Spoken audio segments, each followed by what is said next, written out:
Ang BET ay binubuo ng 3 katao, ang chairman, poll clerk at third member.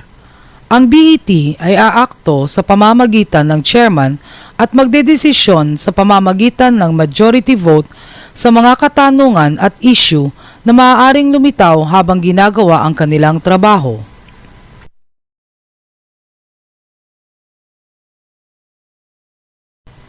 Kung sakaling wala o absent ang isa man sa mga BET sa oras ng meeting nila, ang mga miyembro na naroon ay mag-a-appoint ng rehistradong botante sa polling place na iyon gamit ang temporary appointment form. Ang ia-appoint na botante ay dapat non-partisan o walang kinikilingang kandidato. Kailangan din niyang manumpa at pirmahan ang Oath of Temporary BET. Ang nasabing botante ay pansamantalang magsisilbing BET hanggang dumating ang absent na miyembro. Ang BET na present ay maaari ding iutos ang pag-aresto sa miyembro na absent na sa tingin nila ay sinadyang umabsent para makasagabal o pigilan ang pagsagawa ng trabaho ng BET. Ang mga Board of Election Tellers ay itinalaga ng COMELEC upang aktwal na mga siwa sa mga polling place kung saan sila nakatalaga. Kaakibat nito, sila ay may mga kapangyarihan at nakatakdang gawain. Ito ay ang mga sumusunod. Una, mga siwa ng botohan at bilangan ng boto sa polling place kung saan sila nakatalaga. Pangalawa, magsilbi bilang deputies ng COMELEC sa pangangasiwa ng eleksyon sa polling place. Pangatlo, panatilihin ang kaayusan sa loob ng polling place at sa paligid nito. Siguraduhin na walang makakaharang o makakasagabal sa pagpasok sa loob nito. Ipagbawal ang paggamit ng cellular phones at camera sa mga botante at ipatupad ang pagsunod sa mga kautusan. Kung may taong ayaw sumunod sa mga kautusan ng BET o kaya ay nanggugulo sa mga gawain ng BET, ang BET ay maaaring maglabas ng order in writing na nag-uutos sa peace officer na kunin at bantayan ang nasabing tao sa kanilang kustodiya hanggang matapos ang meeting ng BET. Ngunit tandaan, hindi dapat pigilan ang tao sa karapatan nitong bumoto. Kung walang peace officer, ang kautusan ay maaaring isakatuparan ng isang taong may kakayahan na isagawa ito. Ang taong ito ay dapat inatasan ng BET in writing. Ang kopya ng nasabing written order ay isasama sa minutes of voting and counting. Pang-apat, bigyan ng certificates of votes ang watchers na humihingi nito. At pang-5, isagawa ang iba pang gawain na isinasaad sa batas at resolusyon ng COMELEC. Habang botohan, dapat siguraduhin ng BET na ang mga botante ay boboto ayon sa kanilang pagdating. Na walang watcher na pupunta sa lugar na laan para sa mga botante o BET o kaya ay nakikihalubilo o nakikipag-usap sa mga botante. Na walang tao na may dalang baril o anumang deadly weapon liban sa mga taong otorisado ng COMELEC. Na walang nagsisiksikan ng mga botante o di maayos ang gawain sa loob ng polling place. Na ang interior ng ballot box ay dapat manatiling nakalak hanggang matapos ang botohan at hanggang umpisa ng bilangan, liban na lamang kung puno na ito at kailangang gumawa ng espasyo para sa mga balota. Para masiguro ang kaayusan sa loob ng presinto, may mga taong pinapayagang pumasok sa loob ng polling place. Sila ay ang mga miyembro ng BET, watchers na dapat nasa lugar na laan para sa kanila, mga botanteng bumoboto, mga botanteng naghihintay para makaboto, mga botanteng naghihintay na makakuha ng balota, mga jail, prison escorts na kasama ng mga detainee voters, miyembro ng Special Board of Election Tellers for Detainee Voting at iba pang taong pinahihintulutan ng COMELEC. Hanggang hindi pinahihintulutan ng COMELEC, bawal ang mga sumusunod na tao na pumasok sa polling place o maglagi sa paligid nito sa loob ng 50-meter radius, liban na lamang kung sila ay boboto. Incumbent barangay at SK official, pulis o sundalo, peace officer katulad ng CAFGO, barangay tanods o paramilitary forces, at iba pang klase ng armado o hindi armadong extra-legal police forces.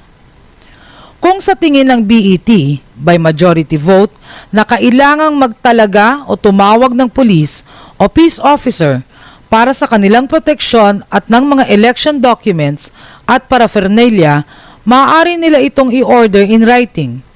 Ang order na ito ay ilalagay din sa minutes. Kung ganito ang sitwasyon, ang nasabing police o peace officer ay maaaring mamalagi sa labas ng polling place within a radius of 30 meters, sa lugar na tama lang ang layo para madali itong matawag ng BET anumang oras. Hindi pwedeng manatili sa may pintuan ang nasabing police o peace officer o di kaya ay makipag-usap sa botante o kaya ay pigilan o harangan ang pagpasok ng botante sa polling place. Kung may aktwal na kaguluhan o disruption ng peace and order sa loob ng polling place, maaaring pumasok sa loob ng polling place ang PNP o AFP official o personnel kahit na walang written order mula sa BET.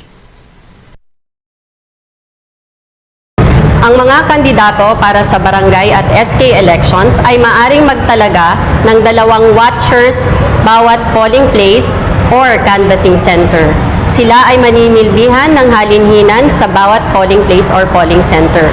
Ang mga duly accredited citizens arm ay may karapatan ding mag-appoint ng watchers sa mga polling place at sa canvassing area. Kung masyadong maraming watchers at maliit lamang ang polling place, ang BET ay may karapatang i-regulate ang pagpasok ng watchers sa loob. Bibigyan ng prioridad ang watchers ng duly accredited citizens arm. Tandaan, hindi pwedeng mag-watcher ang kahit sino mang kamag-anak ng BET sa polling place kung saan niya gustong maging watcher. At hindi rin pwedeng i-appoint ang ating mga incumbent barangay at SK officials para maging watcher. Pagpasok ng watcher sa polling place, kailangan itong ipakita ang kanyang sworn written appointment sa chairman. Ang nasabing appointment ay dapat may lagda ng kandidatong nag-a-appoint sa kanya. Isusulat ng poll clerk ang pangalan ng watcher sa minutes. Dapat may notation din sa ilalim ng watcher's signature na hindi ito diskwalipikado para maging watcher. Ang mga watchers ay may karapatan na manatili sa lugar na laan para sa kanila sa loob ng polling place. Saksihan ang mga ginagawa ng BET. Isulat ang kanilang mga makikita o maririnig. Kumuha ng picture habang nagbibilangan ng boto, pati na rin ang mga ERs, tally board at ballot boxes. Maghain ng protesta sa anumang irregularidad o paglabag sa batas na sa tingin nila ay nagawa ng BET o sinumang tao. Kumuha sa BET ng certificate hinggil sa protestang inihain at ang resolusyon nito.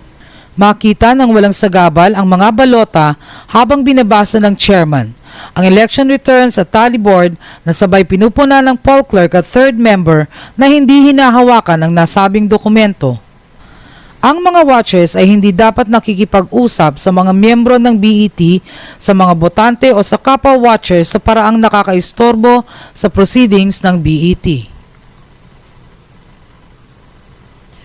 Ang mga media na accredited ng COMELEC ay pinapayagang i-cover ang proseso ng eleksyon. Ngunit may mga tuntunin na dapat silang sundin tulad ng pagpasok sa polling place, kailangan magpakilala ang mga media representatives sa BET at ipakita ang kanilang mga media cards. Hindi dapat tumagpas sa 3 media ang nasa loob ng polling place. Hindi sila dapat makaistorbo sa botohan, bilangan ng boto at canvassing gaya ng pag-i-interview sa loob ng polling place. Hindi rin nila maaaring impluwensyahan ang mga botante gaya ng pagsasabi ng anumang pabor o labag sa isang kandidato. Hindi rin sila pwedeng mamahagi ng anumang campaign materials at gumawa ng ibang bagay na labag sa batas. Ang mga barangay at SK official, maging elected man o appointed, ay pwede lamang na nasa loob ng polling place kung sila ay boboto. Pagkatapos bumoto, dapat na silang lumabas. Tandaan, hindi sila pwedeng mamalagi within 50-meter radius ng polling place liban na lamang kung sila ay boboto. Ating tandaan na ang mga BET ay dapat non-partisan. Ibig sabihin, hindi sila dapat nakikibahagi sa kahit anumang gawain na magpapahiwatig na sila ay may kinikilingan na kandidato. Anong presinto? Pwedeng paunahin po muna natin yung PWD. Paunahin na po natin. Pangalan po? Ano pong presinto? Hindi lahat ng botante ay may kakayanang bumoto mag-isa. May mga pagkakataon na ang botante ay mangangailangan ng assistor para siya ay makaboto. Gaya na lamang ng ating mga kababayan na mga PWD. Ang mga PWDs ay kailangang bigyan ng prioridad o pabotohin agad pagdating nila. Ang pagiging PWD ng botante ay nakatala sa EDCVL o PCVL. Gayon din kung illiterate ang botante. Kung ang PWD at illiterate ay hindi kayang mag-fill up ng kanyang balota ng mag-isa, maaari silang tulungan sa paghanda o pagsulat ng balota ng sinuman sa mga sumusunod. Malapit na kamag-anak, kasama sa bahay na pinagkakatiwalaan o sinumang miyembro ng BET. Ang assistor ng PWD at illiterate ay dapat nasa voting age. Hanggang 3 tao lamang ang pwedeng i-assist ng isang assistor liban sa BET. Ang BET ay pwedeng mag-assist kahit lagpas 3 beses. At bago makapag-assist, kailangang i-verify muna ng poll clerk sa botanteng PWD o illiterate kung talagang inatasan niya ang nasabing assistor para tulungan siya. Pinapayagan niyo po ba na mag-assist siya sa pagboto niyo? Magsusulat sa balota ang assistor sa harap ng botanteng tinutulungan nito gamit ang ballot secrecy folder. Kailangan ding pumirma ang assistor sa minutes bilang patunay na finilapan niya ang balota ayon sa sinabi ng botante at hindi niya sasabihin sa iba ang ibinoto nito. Dapat ring tandaan na kailangan merong express lane para sa mga PWDs, senior citizens at detainee voters. Ang mga ito ay dapat pabotohin kaagad pagdating nila sa presinto. Kailangan maglagay din ng karatula kung nasaan ang express lane at kung sino-sino ang pwedeng pumila dito. Ang mga detainees ay mga taong nakakulong habang nililitis o naghihintay litisin ang kanilang kaso. Mga taong nahatulang makulong ng mababa ng 1 taon o yung mga taong nahatulan sa kasalanang disloyalty to the government. Ang mga rehistradong detainees ay maaring bumoto sa 2 paraan. Una, pwede silang bumoto mismo sa loob ng kulungan o sa Detainee Special Polling Place o DSPP mula alas 7 ng umaga hanggang alas 12 ng tanghali sa araw ng eleksyon. Sa mga ganitong sitwasyon, ang mga balota ng mga detainees ay nasa mga nakatalagang Special Board of Election Tellers o SBET na namamahala ng eleksyon sa loob ng kulungan. Pagkatapos ng botohan sa DSPP, ang mga balota ng mga detainees ay ilalagay sa sealed envelopes at ito ay ibibigay ng mga SBET sa regular na BET sa presintong kinabibilangan ng detainee voter. Bilang mga BET, importante na bago mag-umpisa ang botohan ay i-anunsyo po ninyo na mayroon kayong detainee voters sa inyong presinto at ibibigay sa inyo ng SBET ang mga nasabing envelopes na naglalaman ng mga balota ng mga detainee voters na ito. Alam na meron po tayong detainee voters sa presintong to. Ang kanilang mga balota ay nasa Special Board of Election Tellers. Pangalawang paraan, kung walang DSPP o ang detainee ay botante ng ibang munisipyo o syudad, ang detainee ay maaring makaboto sa pamamagitan ng escorted detainee voting. Sa paraang ito, ang mismong detainee ang pupunta sa regular na polling place kung saan sila nakarehistro para makaboto na may kasamang jail o prison escorts. Ang mga nasabing detainee voters ay dapat nakakuha ng court order na nagpapahintulot sa kanila na makalabas sa kulungan at makaboto na may kasamang escort. Sa mga ganitong sitwasyon, dapat pabotohin agad ang mga ito pagdating nila at umalis pagkatapos. Ang mga escorts ay maaring magdala ng firearms sa loob ng polling place para ma-secure ang detainee voters.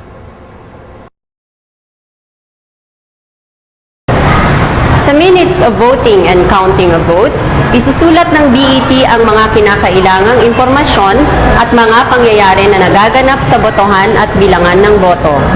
Tulad na lang ng sa casting of votes, counting of votes, incidents or irregularities, watchers present, challenges against voters, protests, and assessors.